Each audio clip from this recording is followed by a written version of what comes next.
Terve! Me ollaan täällä Miia-Petran kanssa Valtiosalin edessä ja me ollaan keskusteltu Suomen tekoälystrategia white paperista, joka julkaistaan ensi maanantaina. Miia-Petra, mitä sulle kuuluu ja mitä sulla on tällä hetkellä omalla agendalla?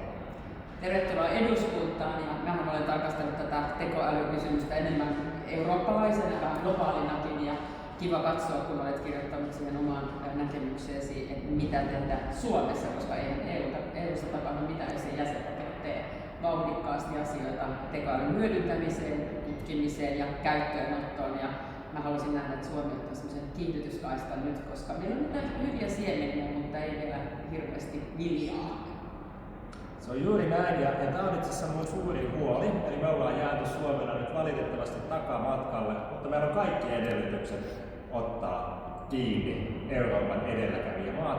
Tämä white paper tullaan julkaisemaan maanantaina 31.3.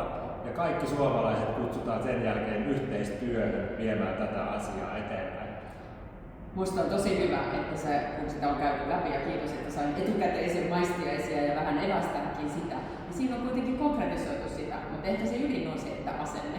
Me voidaan tehdä enemmän ja helpommin, kun me totutaan asioihin lankapuhelimesta kännykkään siirtyminen, niin nyt sitten myös siitä normaali tietokoneen hakkaamisesta jokaisenkin työssä tekoälyhyödynteisiin. Ja aika paljon tapahtuu siellä rakenteessa, mitä ihan jokainen ei näe, me insinöörit nähdään.